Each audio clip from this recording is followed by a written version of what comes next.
The Inner Adversary.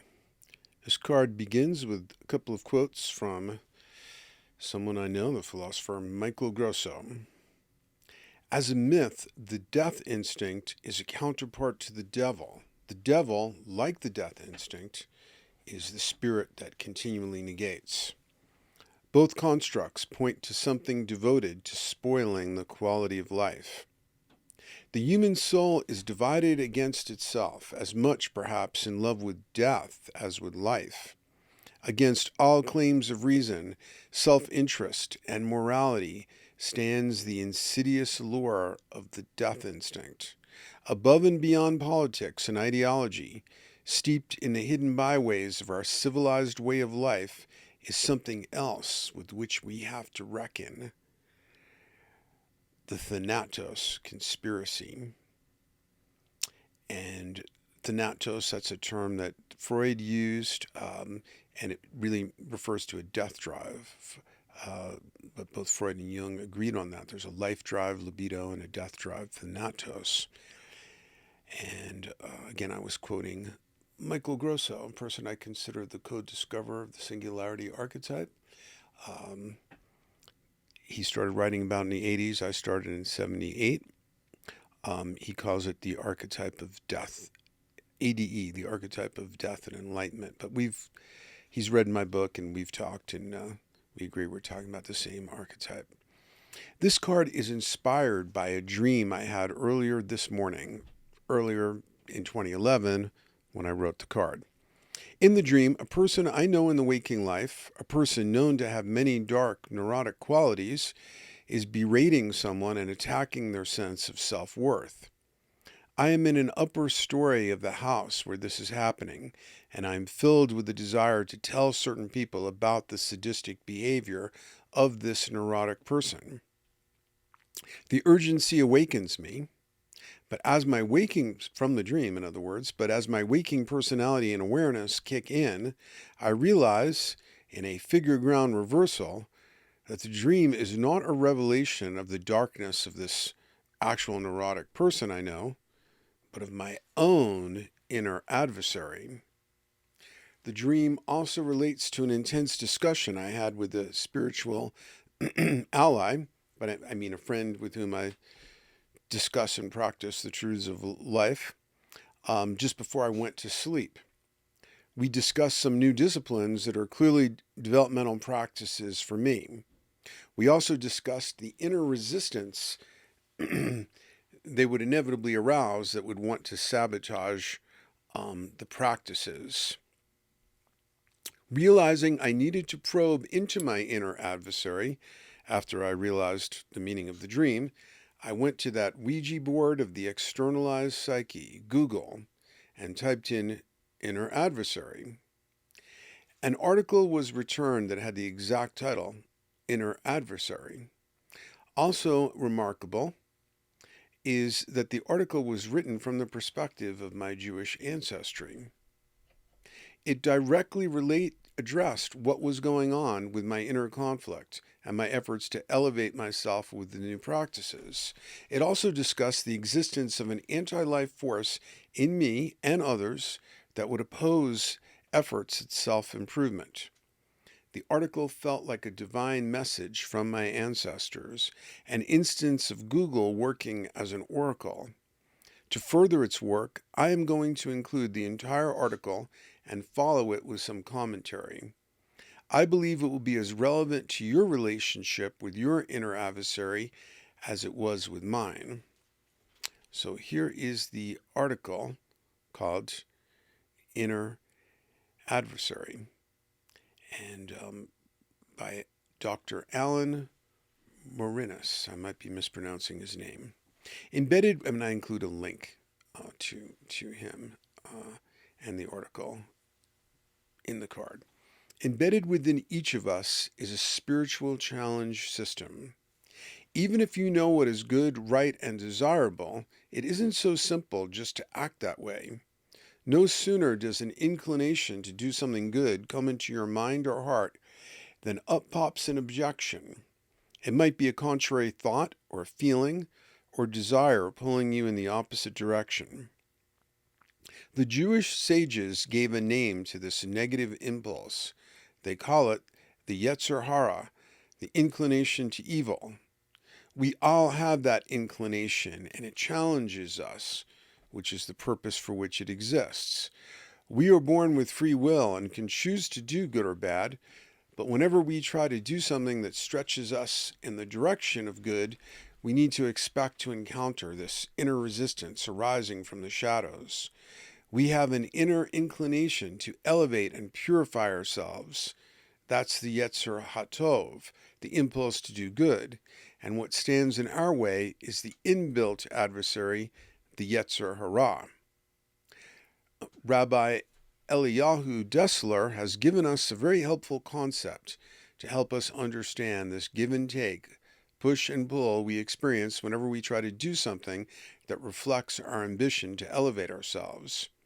He identifies what he calls the Beyra points in each of us. The word Beyra means choice in Hebrew and refers to our free will. There is, Rabbi Dessler says, an inner battle line that is drawn right at those places where choice is very alive for you, where you really could go either way with the decision. He illustrates what he means by referring to a real battle. When two armies are locked in battle, fighting takes place only at the battlefront. Territory behind the lines of one army is under that army's control, and little or no resistance need be expected there. A similar situation prevails in respect of territory behind the lines of the other army. If one side gains a victory at the front and pushes the enemy back, the position of the battlefront will have changed. In fact, therefore, fighting takes place only at one location. With our inner struggle, the battle takes place only at one point. This image describes the situation we ourselves regularly face whenever we try to do anything that involves an exercise of choice. It is an easy choice where your values and appetites are well established. If it is an easy choice where your values and appetites are well established, you don't experience any struggle at all. Nor is it any harder when the choice is so far outside your interests or potential. Then you aren't even tempted. Rabbi Dessler zeroes in.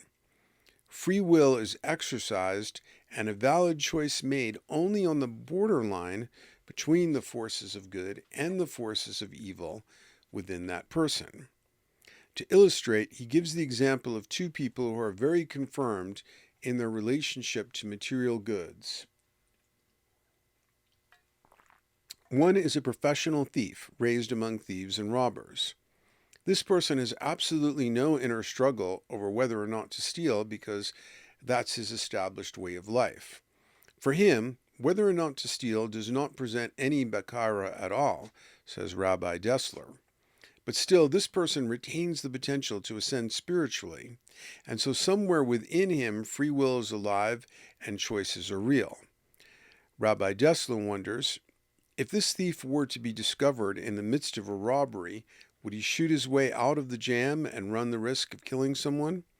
If that question would be a real struggle for him, and the outcome uncertain, then this would define one of his Beyra points, where for him the forces of good and evil, truth and untruth, are evenly balanced. And by the way, I'm stepping out of the quote, Beyra Lines seems like a better choice of phrase than Beyra Point, I think. The other person Rabbi Dessler cites is someone brought up in a good home with strong moral values. The person who would have not the slightest temptation, this person would not have the slightest temptation to steal a penny.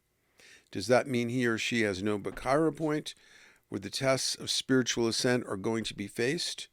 No. This person must have challenges too, through which they can elevate spiritually. While theft is not a real possibility here, in this case the Beyra point might refer to another aspect of relationship to property, like how much charity he or she gives, and whether giving is done generously and with a pleasant demeanor. So, in other words, like in the Jewish religion, you're supposed to give charity to anybody who asks for it. My mom used to walk around the Bronx with a pocket full of quarters. When a quarter was worth something, I guess, and she may have given them several quarters. But anybody that asked, she would give charity to. Now, I don't follow that practice. I kind of vet people intuitively. If somebody looks like they're a total meth addict or something, it's not clear to me giving them money is really that helpful. I would rather save it for those who are trying to do something with their lives. And so if somebody is homeless and seems like that's the case, then I would give them more money and save the greater amount of money for them and not give any to someone who's just a psychic scarecrow who's completely addicted to something and is just going to use the money to buy it. So I believe I'm more of a Taoist. I believe more in a dynamic paradoxicalist. That's my philosophy, in a case-specific perspective where you can't rely on formulas but on intuition to navigate those moments of choice. So, but in this case, the what Rabbi Dessler is talking about is they would give charity, but would they do it with like an irritated look or with a pleasant demeanor? That could be a real Beyra point for that virtuous person. So we all have Beyra points where we find choices to be challenging, and the reality is that we could go either way. Your Beyra points define the front line in your spiritual struggle. On one side is the territory of the yetzer hatov, good inclination, on the other that of the yetzer hara, evil inclination. Rabbi Dessler concludes his discussion by advising us that this Beyra point does not remain static. With each good choice successfully carried out, the person rises higher in spiritual level. That is, things that were previously in the line of battle are now in the area controlled by the yetzer hatov, and actions done in that area can be undertaken without struggle and without Beyra. And so in the other direction, giving into the yetzer hara pushes back the frontier of the good, and an act which previously cost one a struggle with one's conscience will now be done without Beyra at all. Stepping out of the quote, I mean, maybe when you were in kindergarten, if another child annoyed you, you might pull their hair or something like that. But as an adult, you've maybe advanced spiritually and would never dream of pulling somebody's hair, but you might use a little more sarcasm than you should or something like that. And so that's the new Beyra line. Think of those choices that often confront you where you really do experience the possibility of going either way. Do you waver over the second piece of dessert? Is reaching into your purse or wallet a struggle with an uncertain outcome? In other words, to give to charity.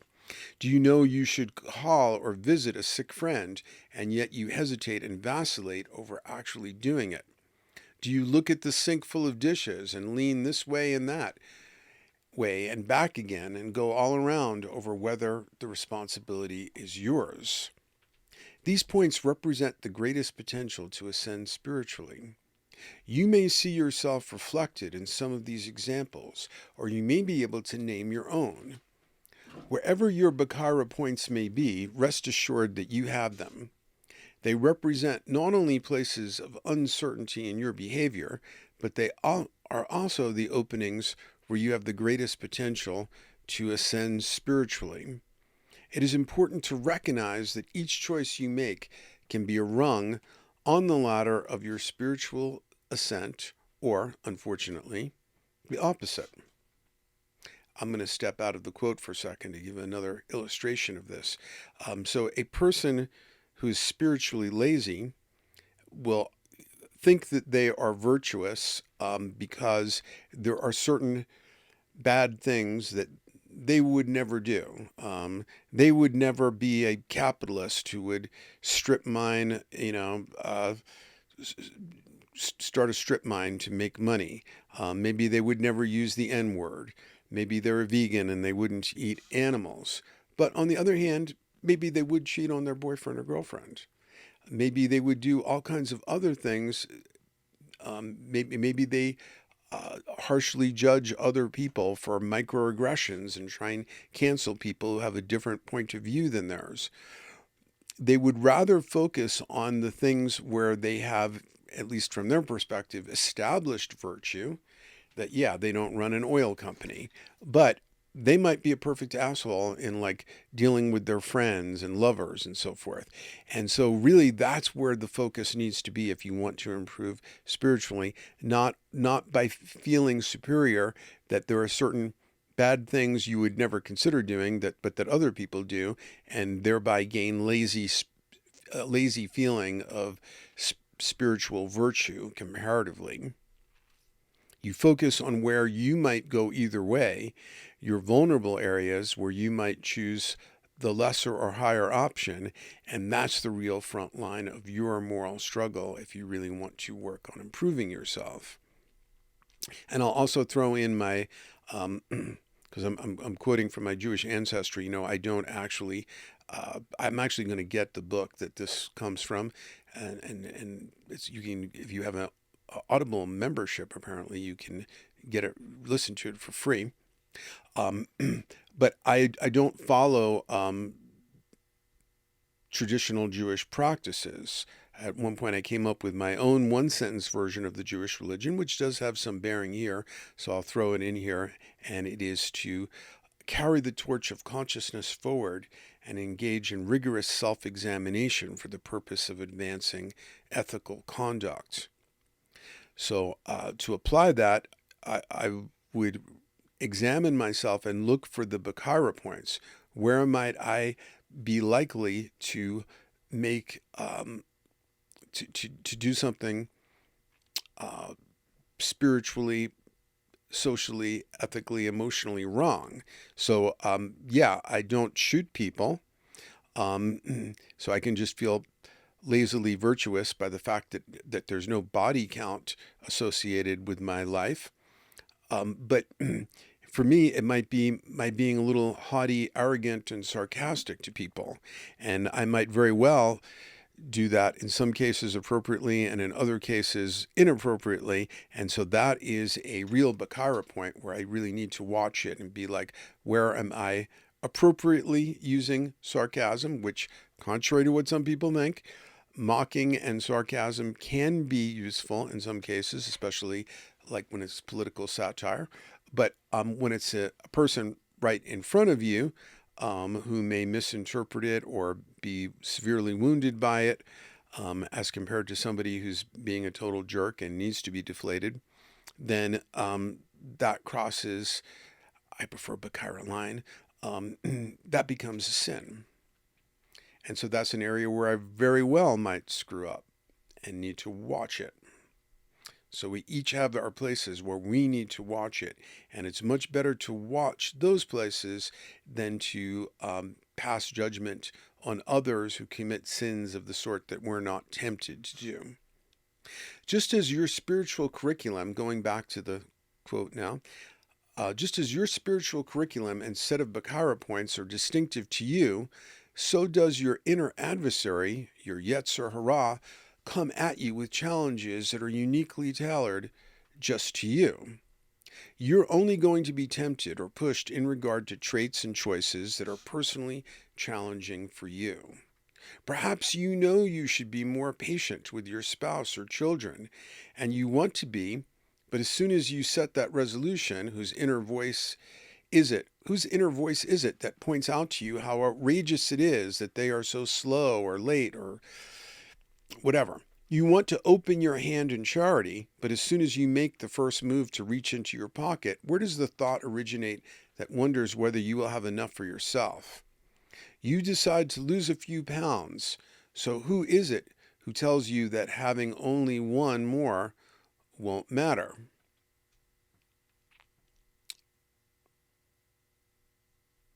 Oops, so now I lost my place.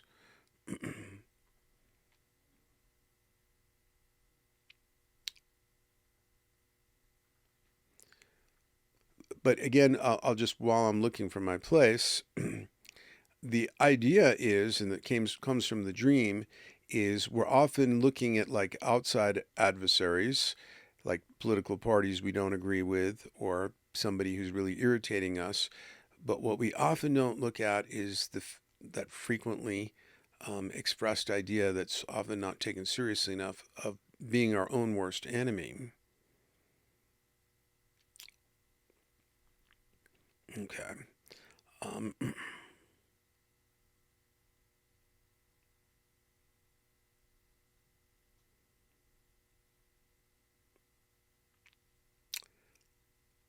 so that anyway, this was excerpted from my place now, a book that I just learned you can listen to free on Audible. If you have a membership, Everyday Holiness, The Jewish Spiritual Path of Musar, published in 2007. Consider this a propitious time to locate your Beyra point or points. And that's why I like lines, because you have points, you have a line. Usually there are points, so I think it is more appropriate to talk about a Beyra line or boundary. Define as precisely as possible what actions, practices, doings, or non-doings are necessary and possible for your next level of development.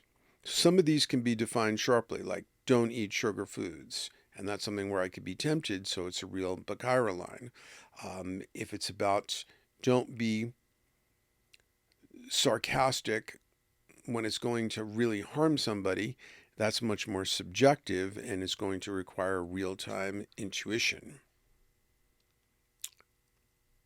Once you define these and resolve to follow through, you have drawn a Beyra line in the dust between you and your inner adversary.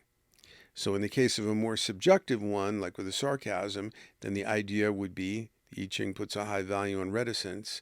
If I'm in doubt about whether it could be harmful or not, just don't do it. It's better to be safer than sorry and to do damage.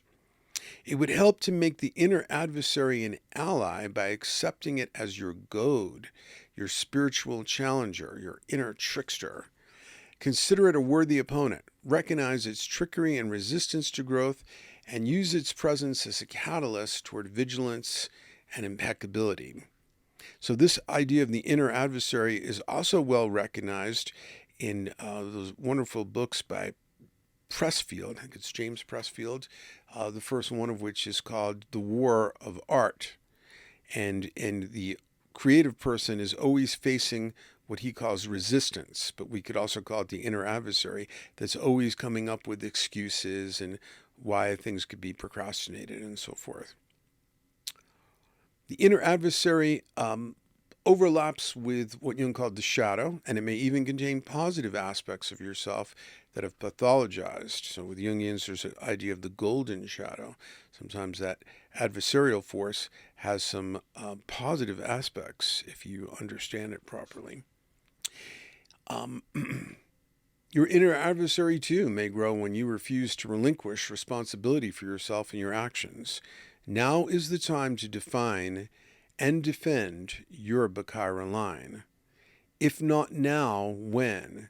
If not me, who? That's a famous Jewish statement, saying, I think it's attributed to Hillel. So consider this an auspicious time to focus on your Beyra line, the place where you could make higher or lower choices, and put as much of your attention and awareness on that place rather than looking at other people's Beyra lines. Do some of that, but have much more of it. Like Goethe said, if you want to clean up the whole world, begin with your own doorstep.